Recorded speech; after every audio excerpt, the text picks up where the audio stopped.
Freunde, ich bin Frieda. Ich freue mich sehr, dass ihr wieder auf meinem Kanal dabei seid. Vielen Dank. Heute bin ich bereit, in das erste Kapitel meiner Memoiren einzutauchen. Es ist eine Geschichte, die mir sehr am Herzen liegt. Es geht um Flucht, Überleben, neue Anfänge und Hoffnung. Es begann alles, bevor ich überhaupt geboren wurde. Mein Großvater, eine eingesessene Persönlichkeit, führte mit meiner Großmutter ein Leben, von dem viele träumten. Doch dann erlebte er eine unvorstellbare Wendung des Schicksals, als die neue Partei an die Macht kam. Die neue Regierung entzog nicht nur sein Amt, sie nahm ihm alles. Dieser Verlust breitete sich auf die ganze Familie aus und markierte den Beginn einer neuen, grausamen Realität. Ich hatte nie die Chance, meine Großeltern zu treffen. Die Geschichte Großvaters ist nicht nur eine persönliche Tragödie. Es zeigt die harte Realität, die harte Realität politischer Übergänge und Revolutionen. Also, meine Eltern wurden neu anfangen. Sie zeigten Mut und Entschlossenheit, als sie eine große Entscheidung trafen: Zhejiang, ihre Heimat, zu verlassen und ein neues Leben in Shanghai zu beginnen. Sie wurden zu neuen Personen, ließen ihre Vergangenheit hinter sich. Mit ihrer soliden Ausbildung wurden meine Eltern Lehrer. Meine Mama unterrichtet in einer Grundschule, während mein Papa als Lehrer an einem Gymnasium lehrte. Jedoch war ihre Ankunft in Shanghai von großen Einschränkungen geprägt. Alles, was sie einst besaßen, wurde von der neuen Regierung konfisziert. Sie waren deswegen mittellos und sehr, sehr arm.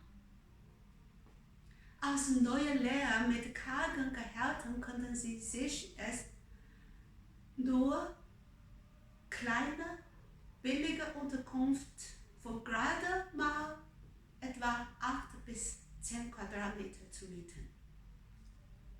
Es war hart. Dem Zimmer fehlten die grundlegenden Annehmlichkeiten, wie eine Küche, eine Toilette, ein Badezimmer und sogar Leitungswasser.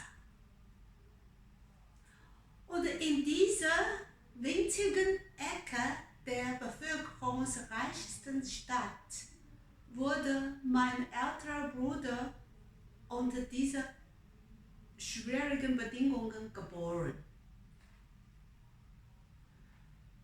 Sein Leben war kurz, aber sehr kostbar für die Familie. Die extremen Temperatur des kleinen Raums, bitterkalt im Winter, drückend heiß im Sommer, erwiesen sich als zu hart für das Überleben.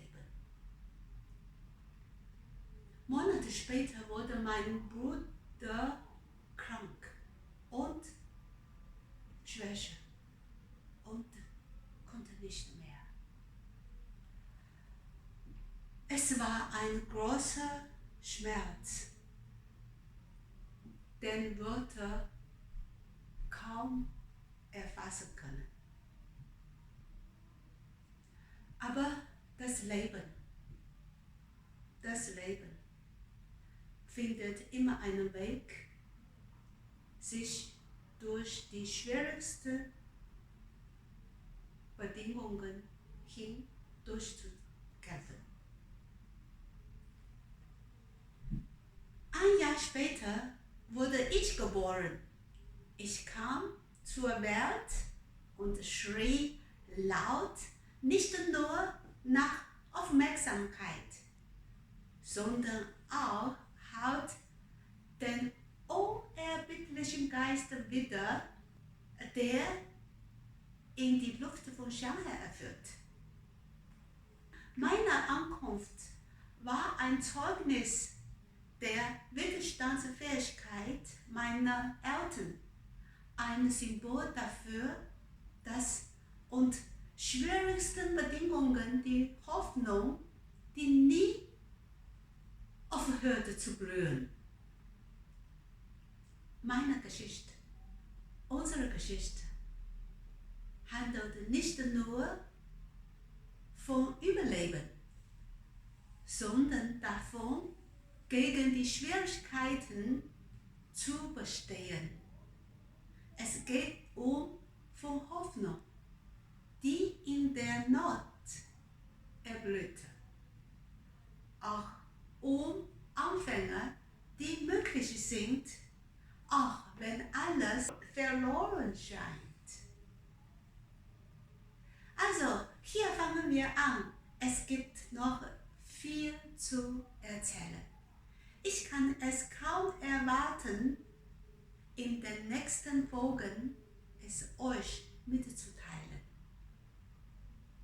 Abonniert, liked und teilt eure Kommentare.